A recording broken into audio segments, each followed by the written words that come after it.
487장 어두움 후에 빛이 오며 우리 함께 찬송합니다. 어두움 후에 빛이 오며 바람 분 후에 잠잠하고 소나기 후에 햇빛 나며 수고한 후에 쉼이 있네. 연약함 후에 강건하며 애통한 후에 위로받고 눈물 난 후에 웃음 있고 씨 뿌린 후에 주수하네. 역로움 후에 평안 있고 슬퍼한 후에 기쁨 있고 멀어진 후에 가까우며 고독함 후에 친구 있네. 고생한 후에 기쁨 있고 십자가 후에 영광 있고 죽음 온 후에 영생하니 이러한 도가 진리로다. 아멘. 오늘 하나님의 말씀은 열왕기상 2장 26절에서 35절까지의 말씀입니다. 열왕기상 2장 26절에서 35절 말씀 한 절씩 교독하시고 35절은 같이 읽습니다. 왕이 제사장 아비아달에게 이르되 내 고향 아나돗으로 가라. 너는 마땅히 죽을 자이로되 내가 내 아버지 다윗 앞에서 주 여호와의 궤를 메었고 또 내 아버지가 모든 환난을 받을 때에 너도 환난을 받았은즉 내가 오늘 너를 죽이지 아니하노라 하고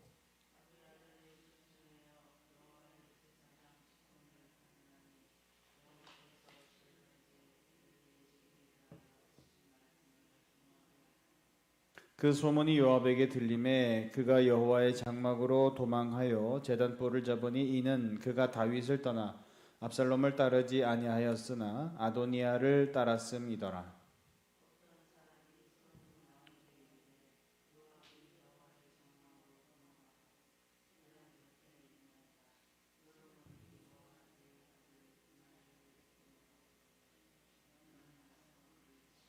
브나야가 여호와의 장막에 이르러 그에게 이르되 왕께서 나오라 하시느니라. 그가 대답하되 아니라 내가 여기서 죽겠노라. 브나야가 돌아가서 왕께 아뢰어 이르되 요압이 이리이리 내게 대답하더이다.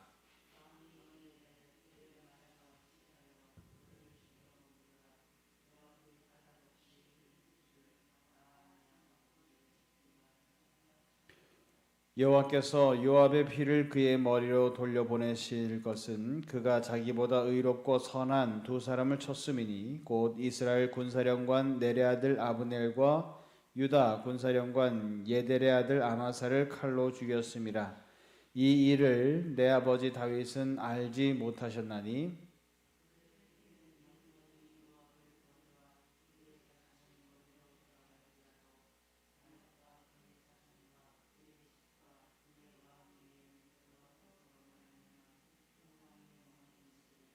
여호야다의 아들 브나야가 곧 올라가서 그를 쳐 죽임에 그가 광야에 있는 자기의 집에 매장되니라. 왕이 이에 여호야다의 아들 브나야를 요압을 대신하여 군사령관으로 삼고 또 제사장 사독으로 아비아달을 대신하게 하니라. 아멘. 할렐루야. 네, 좋은 새벽입니다. 오늘도 하나님의 은혜로 모든 것들이 여러분들의 선하게 인도함을 받게 되어지고, 그래서 하나님의 크신 뜻이 여러분들의 삶을 통해서 이루어질 수 있기를 주님의 이름으로 축원합니다. 오늘 내용은 아비아달이 추방을 당하고, 그리고 다윗 시대의 군사령관이었었던 요압이 이제 결국에는 제거되게 되는, 죽음을 맞게 되는 이야기가 오늘 본문의 이야기입니다. 제사장 아비아달을 고향으로 추방해라라고 하는 솔로몬을 통해서 얘기하는데, 아도니아를 지지했기 때문에 마땅히 죽어야 하는 것은 당연하다. 그런데 이 솔로몬은 아비아달을 죽이지는 않고 추방하는 것 정도만 이제 결단을 내립니다. 그리고 제사장의 직분을 파면하고 고향이었었던 아나돗으로 돌려보내죠. 왜 그렇게 죽이지 않았느냐? 다른 사람들은 다 정적이라고 여겼기 때문에 죽였는데 그는 왜 죽이지 않았느냐?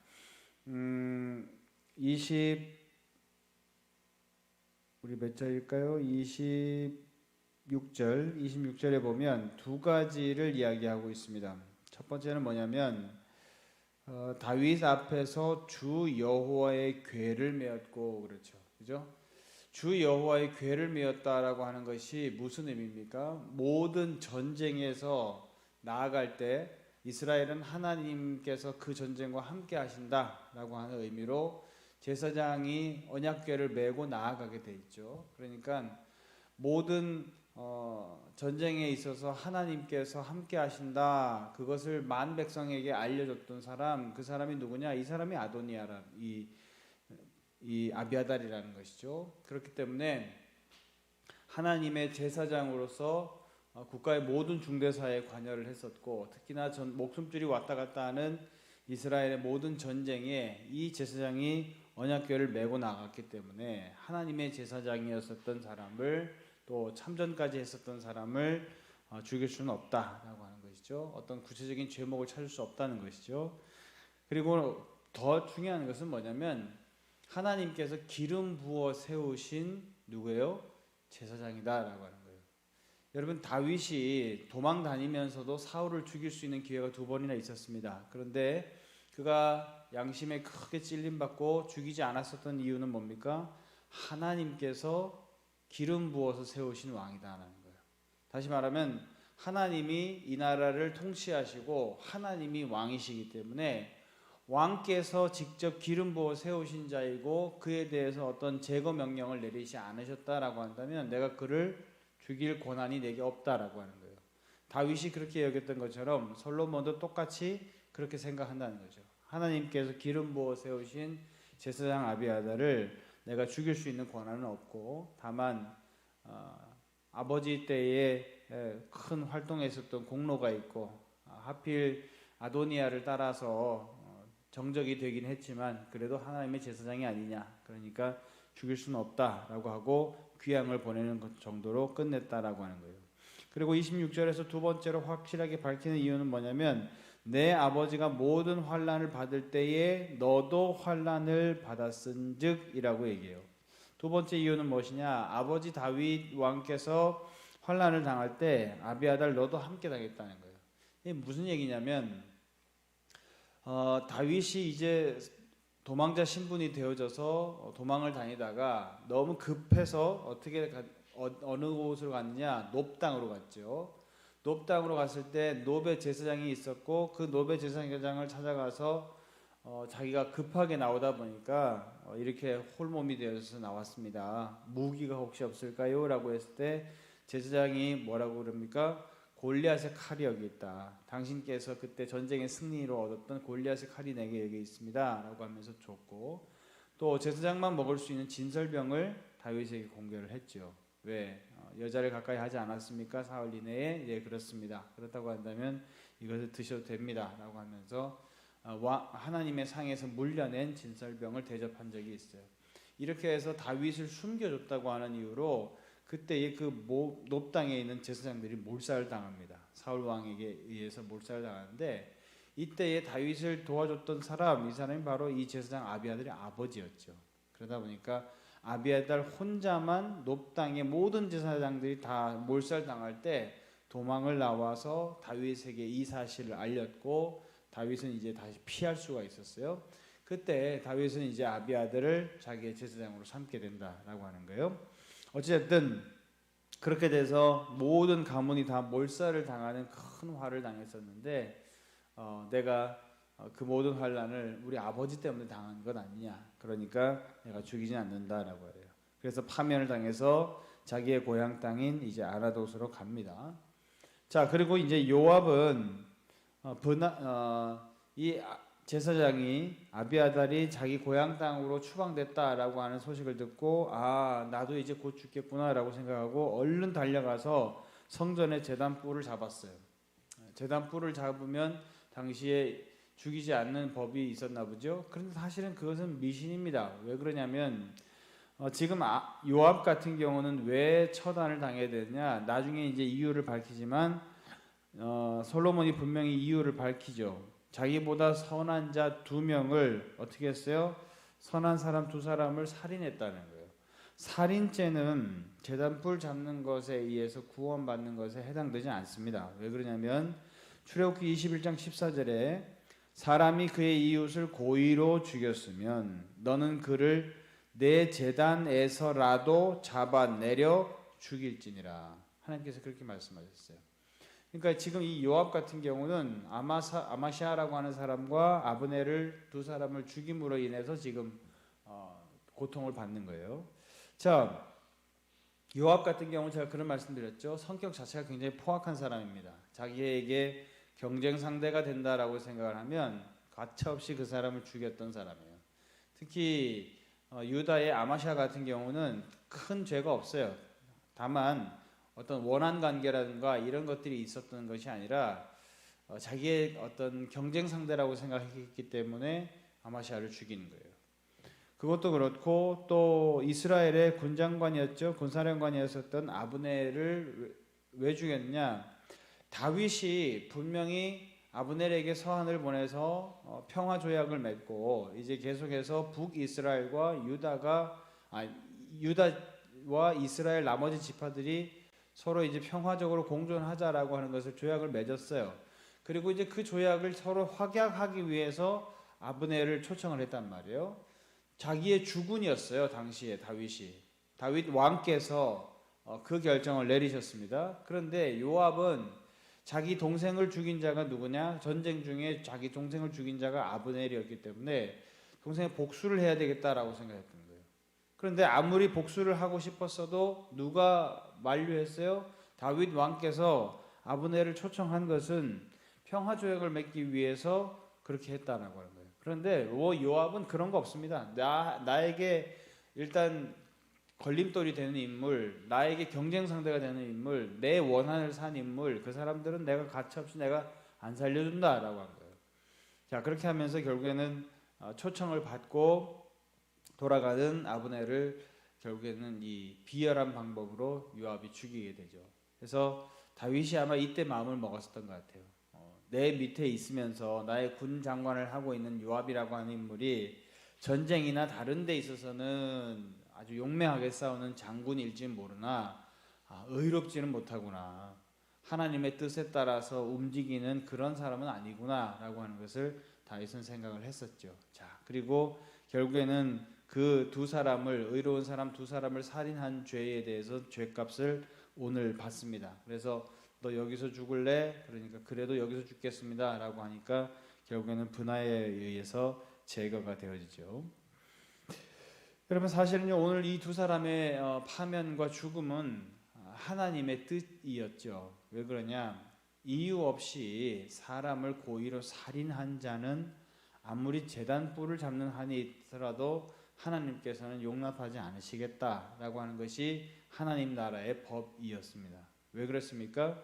그 땅이 가만히 있지 않는다는 거예요. 무죄한 자의 피를 흘리게 되면 그 피가 땅에 쏟아지게 되고 땅은 그 피를 머금고 계속해서 세월이 흘러가게 되면서 하나님께서 지시하신 거룩한 땅인 이스라엘 땅이어야 되는데 무죄한 자의 피가 그 거룩한 땅에 흘려지게 되어지면 그 땅이 가만히 있겠냐는 거예요. 그 땅이 계속해서 부르짖는다는 거죠. 그래서 하나님이 고통스러우신 거예요. 하나님이 무엇보다도 거룩하시고 의로우신 하나님이신데 불의를 계속해서 역사가 지나도록 처리를 하지 아니하시고 가만히 계신다. 이건 하나님께도 오명인 거예요. 하나님께서 자기가 젖과 꿀이 흐르는 땅을 주겠다고 약속하신 그 가나안 땅이라고 하는 것은 절대로 무죄한 자의 피를 흘리는 땅이 돼서는 안 된다라고 하는 게 하나님의 원칙이에요. 근데 이 원칙에 대해서, 이 철학에 대해서 전혀 생각하지 않는 거예요. 그냥 나에게 걸림돌이다 생각하면 그냥 저놈 죽여야 되겠다. 이게 요압이었단 말이에요. 하나님께서 약속하셨던 그 뜻이 어떻게 합니까? 결국에는 이루어지죠.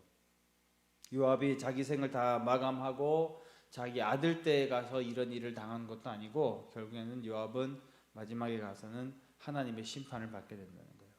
또 아비아달도 마찬가지입니다. 아비아달은 도대체 무슨 잘못을 했습니까? 라고 생각을 하는데 사실은 아비아달에 대해서 약속을 했죠. 하나님께서. 왜요? 엘리 집안의 제사장들이 백성들의 가져오는 제물들을 갈취하고 또 거룩하지 못한 제사장으로서의 품위를 떨어뜨리고 성직을 함부로 이용을 해서 하나님의 명예를 실추시켰었죠. 그때 하나님이 어떻게 했습니까? 엘리 집안에는 더 이상 이제 제사장이 나지 않을 거다라고 했죠. 그런데 그 언약이 어떻게 됩니까? 결국에 오늘 이루어지죠. 그러면서 제사장이 파면되어짐으로 인해서 이제 엘리 집안은 더 이상 제사장이 없습니다. 그 이후부터 이제 이를 대신하는 사람은 누구예요? 사독 집안의 사람들이 대제사장의 대대로 물려지게 되어지면서 하나님의 제사장 역할을 감당하게 되어지는 것이죠. 옛날에 우리 월드컵 때 유명했었죠. 꿈은 이루어진다. 그죠? 꿈은 이루어진다. 언젠가는 이루어진다. 그때만 해도 사실은 우리가 월드컵 4강까지 갈 수 있을까? 월드컵 본선만 진출해도 대단한 일이다라고 생각을 했고 아무도 그것에 대해서 4강까지 올라간다 생각지도 못했죠. 그런데 어떤 일이 일어났습니까? 정말 4강까지 올라갔어요. 전 국민들이 열광했었죠. 그때 난리 났죠, 정말. 그러면서 슬로건처럼 등장했었던 말이 뭡니까? 꿈은 이루어진다. 반드시 이루어진다. 노력하게 되면 이루어진다라고 했는데 그것보다 더 정확한 말씀이 있어요. 무엇이냐? 하나님의 뜻은 이루어진다라고 하는 거예요. 사랑하는 여러분, 아무리 우리가 하나님 앞에 지금 교회가 어려움을 겪고 있고 교회가 정말 교회다운 역할을 못하는구나 그런 소리를 우리가 듣고 있는 상황이라고 할지라도 하나님께서 교회 말고 다른 어떤 구원의 방법을 주신 경우가 있나요? 없어요. 성경 어디에도 예수 그리스도를 구주로 받아들이고 믿는 자, 그것을 고백하는 자들을 통해서 하나님께서 어떻게 했어요? 교회를 세우리니 그렇게 말씀하셨어요. 교회 외에 다른 구원의 수단을 말씀하신 적이 있느냐라고 하는 거예요. 없다라고 하는 거예요. 그러면 하나님의 말씀은 반드시 이루어진다. 아무리 우리가 환난받고 고난받아도 교회를 하나님께서 교두보로 삼아서 구원의 역사를 펼쳐가시겠다고 하는 약속은 변개치 않으셨기 때문에 이루어진다. 하나님의 말씀은 반드시 이루어진다라고 하는 거예요. 또 무엇은 이루어진다? 기도한 것, 하나님께서 응답하시겠다고 약속한 것, 그것은 반드시 이루어진다라고 하는 거예요. 아무리 힘들고 어려워도 하나님께서 약속하신 기도의 제목에 대해서만큼은 하나님은 이루어 주시겠다 약속하신 하나님이신 줄로 믿습니다.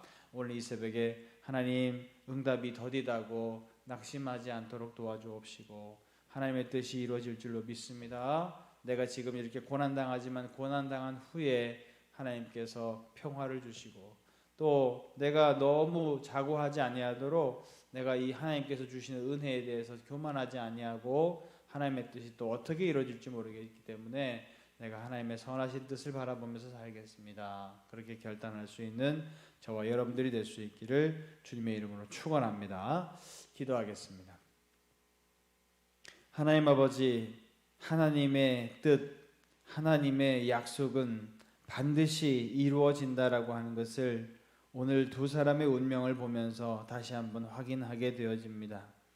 엘리 집안에 대해서 약속하셨던 하나님의 그 약속이 결국 오늘 아비아달이 추방당함으로 이루어졌고 무죄한 사람의 두 사람이나 되는 사람의 피를 흘림으로 말미암아 그 심판을 받게 되어지는 요압이 그런 줄로 믿습니다.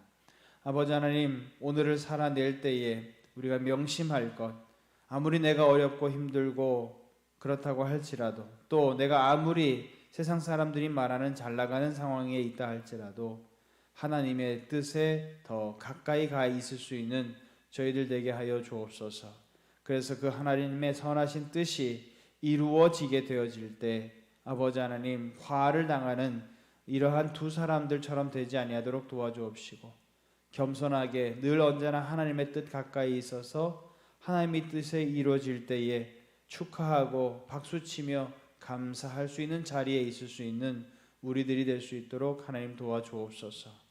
오늘도 또한 아버지 하나님, 간절한 기도의 제목을 가지고 온 성도님들이 있습니다. 하나님의 응답을 바라며 하나님의 약속을 바라며 오늘도 겸손히 무릎 꿇고 기도하오니 하나님 응답하여 주옵소서. 이루어 주시옵소서. 감사드리며 예수 그리스도의 이름으로 기도하옵나이다. 아멘. 오늘도 우리 말씀 간절히 붙잡고 자유롭게 기도하시다가 돌아가시겠습니다.